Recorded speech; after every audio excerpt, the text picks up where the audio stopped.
Hello, this is Bill Moreland with Bankrate Data. Today is October 29th. Still got a couple of days left in the update cycle for Q3, but I wanted to take a quick look, quick meaning 20 minutes always, for Valley National Bank, who is to date the largest filer. So always curious to see what their data is, right, when the new data comes down. Just to give you an idea, Valley National is hitting a 52-week high today. Take a look at their year to date. So we can see that the data went down, the stock went down, and then has sprung back up. So, of course, I'm always curious to see what the data tells us. Once again, this is going to be the call report level data. First thing we're going to take a look at is we'll just jump right in and look at the income and pre-tax net operating income. Okay, and I'll get tax equivalent basis. This is going to take into consideration any tax benefits from munis or whatever, they're tax free. So what we see, and I suspect this is what's driving the stock, is they were down, sitting at 100 million dollars, 71 basis points, 84, 65 basis points. And then you see the last three quarters, a very nice steady growth, right? So we've gone from 102 to 150 to 185 to 218. The percentage likewise is doubled from 65 basis points to 138. Not great, but certainly headed in the right direction and the best that we've seen in pushing 2 years. So the second thing that I want to take a look at is that you always hear is banks are super capitalized. All right, let's go see what their capitalization is. Take a look at Tier 1 capital. We see 6.2, 6.18. If I take a look at CET1, the numbers are identical, which is typically the case, probably for about 97% of the banks. So we'll look at Tier 1 capital, where the data series goes back a little bit more. And we see actually some good stuff. 5442, 5457, 6041. You see a nice steady increase in growth in that number. But we also see that essentially the bank is 49.69 billion. Which is pretty close to where we were 2 years ago at 49.8, 49.9. A couple things to note here. Whenever you see a bank sitting with a 10 handle, they're always going to have to raise capital. Okay?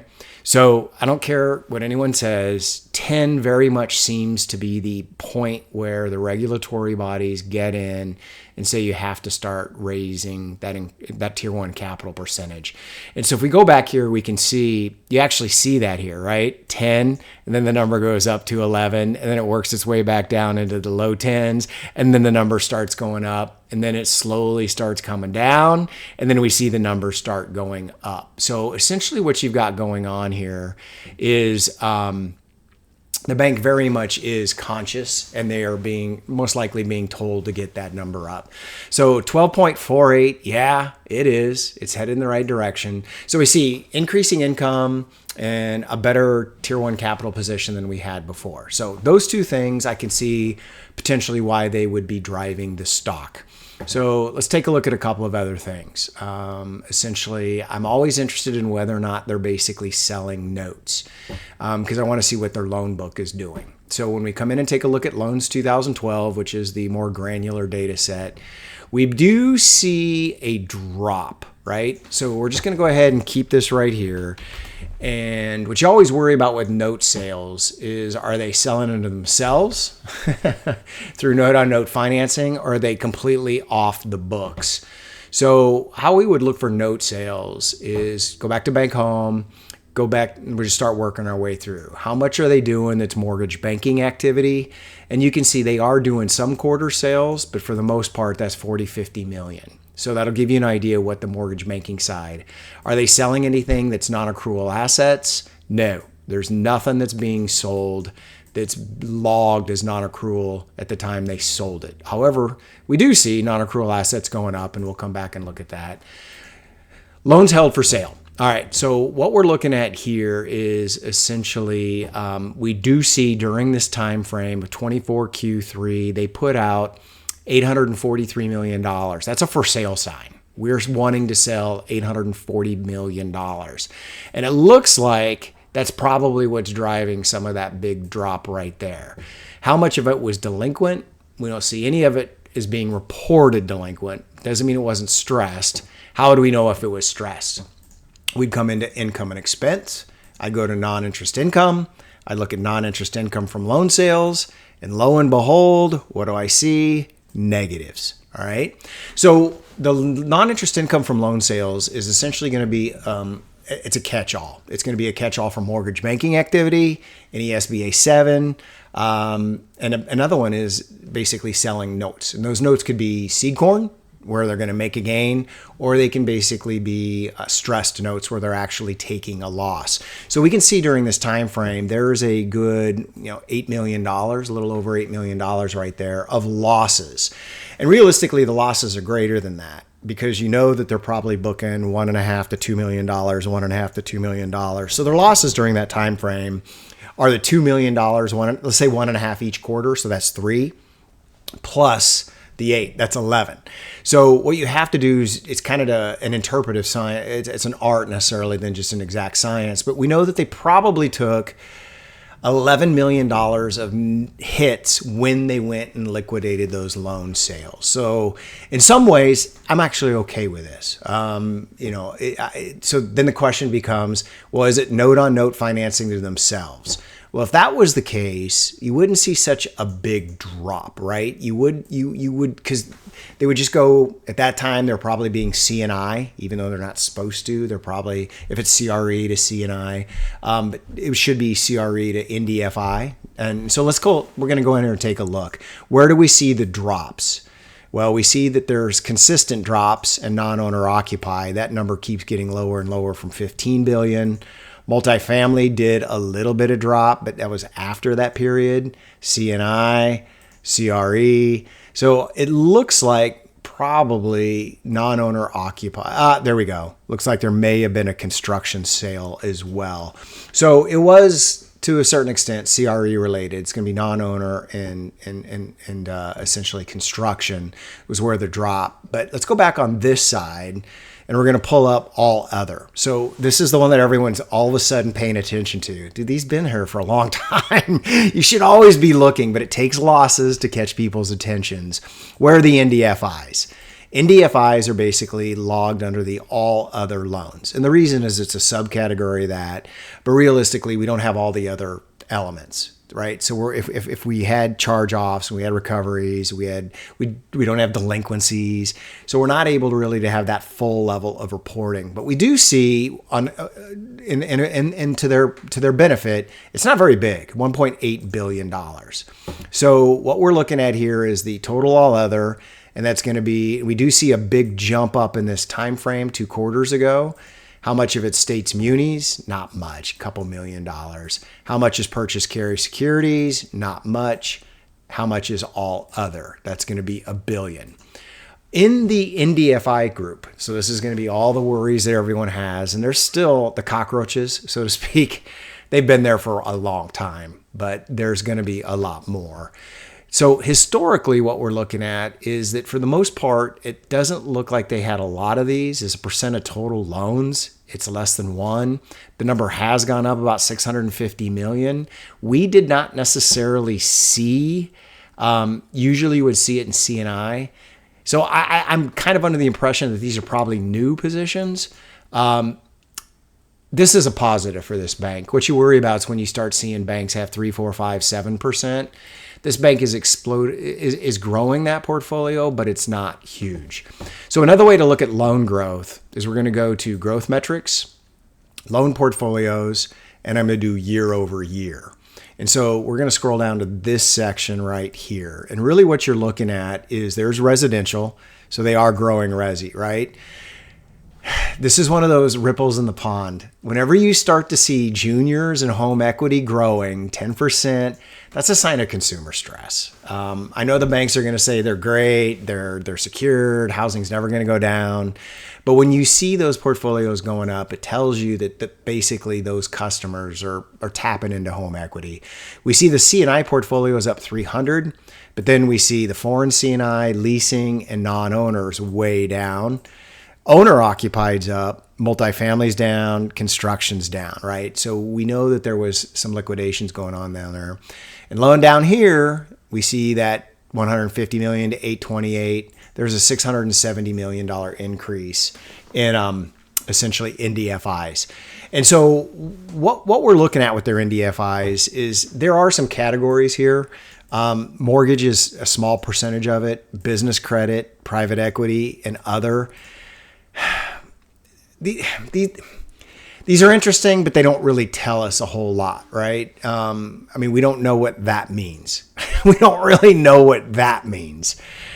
So their category, this probably is fairly clear, but I worry that we're going to probably be looking at some more data elements down the line that are going to be required. Unfortunately, I have a feeling we're not going to know what we need to fully ask until the pain starts showing up, and then we need to find out what's on the balance sheet. So, for example,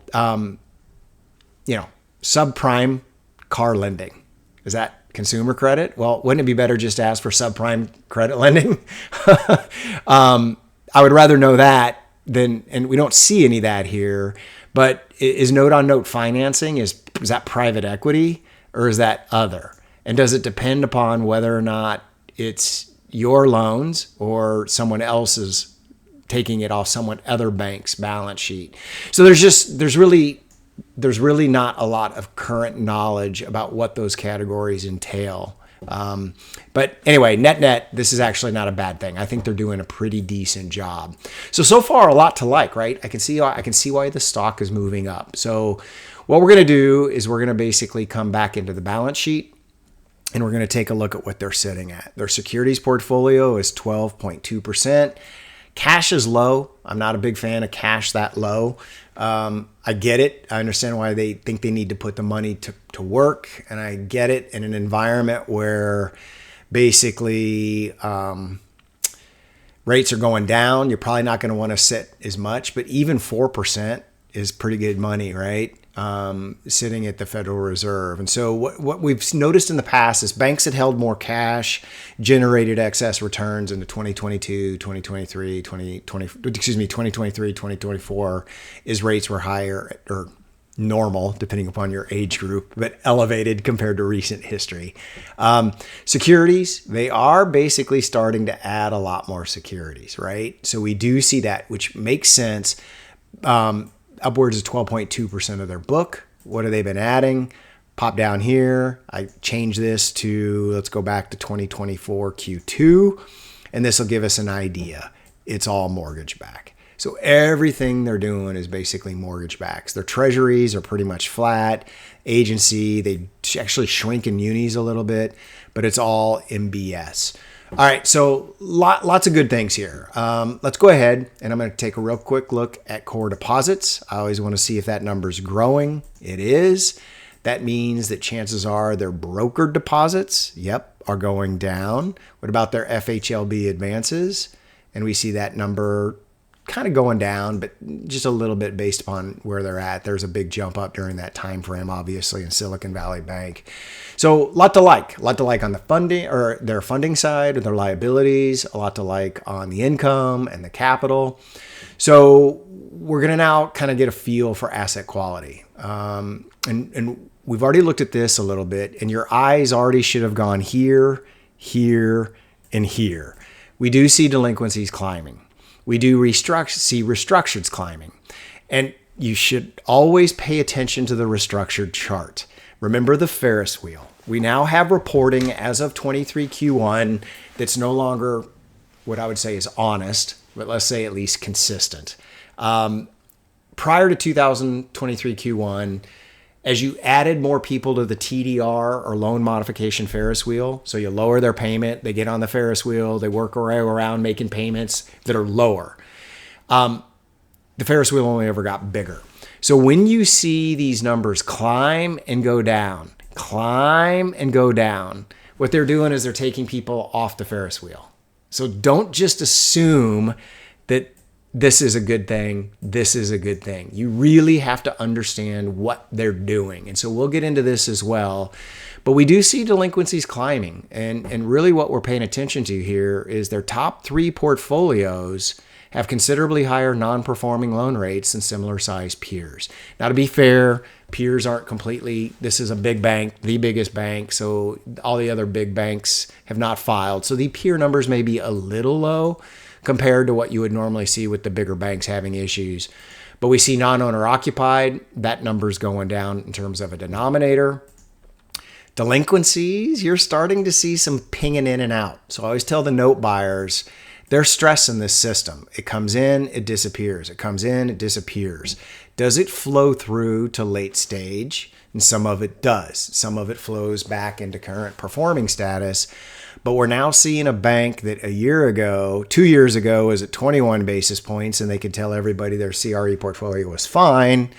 We're seeing an additional stress in the system, right? So like I said, that number's probably artificially lower. Peers will come in probably 175, 180 when the bigger banks all file. So they're still going to be better than peers, but we see that this contagion is spreading. Are they modifying loans? Well, let's see. They are taking some charge-offs. So delinquencies keep going up even though you're spitting out charge-offs at the end. So are they modifying loans? So remember the Ferris wheel. This is going to be this is total modified. And this is going to show you how much of it is basically left off non-accrual. That's interesting. They actually have $15 million modified loan that's delinquent, still accruing fee and interest. This is a no-no. Oh geez. That's a no-no. Maybe things are different than when I managed delinquencies for Wells Fargo, but I don't understand how you can modify a loan. Clearly, that's probably the exact same guy. And he's not making payments. You can see the dollar amounts going up. So you can't even argue that he's going back. Is he going into late? He's going to... No. So why is that? Why is that not on non-accrual? And the reason they don't want on non-accrual is because then it'll show up as non-performing. So right now it pings in and out of delinquency, and you see that right there. So part of that increase in early stage delinquencies right there is a modified loan left off non-accrual. Shame, shame, shame. So coming back, what we're seeing here is another 20 million that's put on non-accrual, which is correct. So we do see something that was probably modified. Do we see that? Yeah, it could be that right there. So it was probably modified and then later put on non-accrual. Best case scenarios, they modified it and immediately put on non-accrual. Don't know. But a dead giveaway for banks that are taking things off of performing TDR with the new rules is when you see a 40% non-performing loan rate, 39.4%, right? That's what that is. That number historically would not be that high. It should be that high, but during times of stress, they don't. So what's happening is a reverse survivor strategy. They're taking loans off of, and I don't even understand how they did this. Maybe they sold that, maybe, but you definitely see a reload of the Ferris wheel and then coming off. So what's going on here is this bank has much higher loan modifications than what they're reporting. Realistically, their loan modifications could be another 68 plus another 75. So you're looking at 142 million above and beyond that number. So they're really maybe at 300 million. And maybe that's over critical. But until we have, once again, real reporting, yeah, that totally could be the case. I fully expect that probably is the case. So what do we see across the other portfolios? Do they step across the line? Ah, beautiful. So once again, what happened? If you're on the Ferris wheel, you at least have to be on the Ferris wheel for 12. So maybe they were sold, maybe, because we do know that there was some loan selling going back. Then we see it going up, and then we see the number come down. That's probably just getting off the Ferris wheel because we're not seeing any loan sales during that. So now we see two portfolios. Once again, what is this? There's cleaning off the Ferris wheel. There's loading it. I don't understand how that loan amount can drop. So there's a lot in here.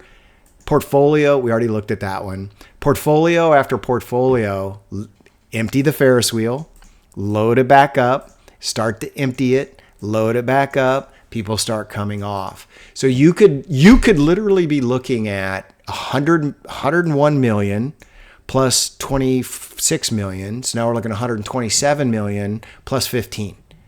You could be looking at $142 million of additional C&I modifications above and beyond their 111. That's how you have to read this. It's additive. Until we know different, we have to assume that they're modifying more and more loans. So these are negatives, right? So from an asset quality perspective, when I look at their non-performing loans, wow, C&I delinquencies are going down. Really? Because it looks like you're just modifying a ton of loans. Are you taking some charge-offs? Wow, charge-offs come down. So you see the story. Asset quality is getting better. It's getting better because delinquencies are coming down and charge-offs are coming down. But what they're doing is they're modifying a bunch of loans and they're taking advantage of the reporting, which I would do if I was them as well. But from an outsider's perspective, I don't think these numbers demonstrate that they basically are getting an improving asset quality perspective. Because at a minimum, we see the delinquent loans continuing to climb and climb and climb. So now there's going to be a couple things to look at from here. One is going to be provision. So how is it that you're able to start showing really good income, right? And better capital? You don't set aside much in terms of provision. So what we see is their delinquencies were getting bad. They started loading up provision. Then they started cramping up modifications, and that allowed them, that $19 million is the lowest number that they've had in 2 years. So when you come over here and you look at pre-tax net operating, you now start to see where that money is coming from. Basically, that number there and that number there is a $100 million difference, $114 million. That number there is $86 million, $87 million. So the big improvement in earnings, be generous, but the big improvement in earnings is 75-80% provision manipulation. So then the question becomes is, are they okay?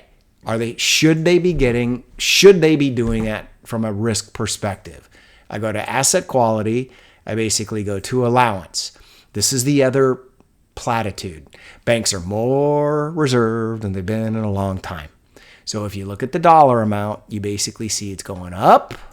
If you look at the percentage, you can see it's 119 basis points versus 109 versus 88. Yeah, they're more reserved. Let's be even more generous. Basically back out any mortgage banking activity. And then we see kind of pretty much the same percentage. But that's not the right ratio. The right ratio is the coverage ratio, which is how many dollars of adjusted NPLs do you have and how much reserve. So for every dollar of adjusted NPLs, this bank has $1.37 of reserves. The $1.37 is considerably lower than it's been in a long, long time. This bank's not reserved. It's not reserved. And so if you come back here and say, well, they were setting aside tons of provision in 24, Q2, Q3, Q4, 24, Q2, Q3 for 4, and you see that the coverage ratio was improving from 146 to 156 to 1. So if 182 was the goal during that time, why is 137 better? It's not. It's worse. This bank is less reserved than they've been since pre-COVID. The difference is mostly that this was an improving credit cycle, with the exception of late 2019. You started to see some issues industry-wide. But post-COVID, post-2020, this is one of the lowest numbers this is the lowest number, other than that right there. Second lowest number they've had. The bank is not reserved. It would be even more unreserved if you were to compare it to true loan modifications. But now you get why the rule's been changed. Because the loan modifications start to fall off. Now on this ratio, they can say that they're getting better. But that's not because the delinquencies are getting better. We saw delinquencies are getting worse. It's because they're manipulating the reporting. All right, so one more thing to look at. Basically, it's a new ratio. Non-performing loans to charge off. This ratio's been out there forever. This is a Bill Moreland collection. Are banks managing charge-offs? And so what this measures is for every dollar of charge-offs in 2023 Q1, the bank had $7.97 of adjusted NPLs. Adjusted NPLs are essentially going to be anything that's not guaranteed. They don't have any guarantees.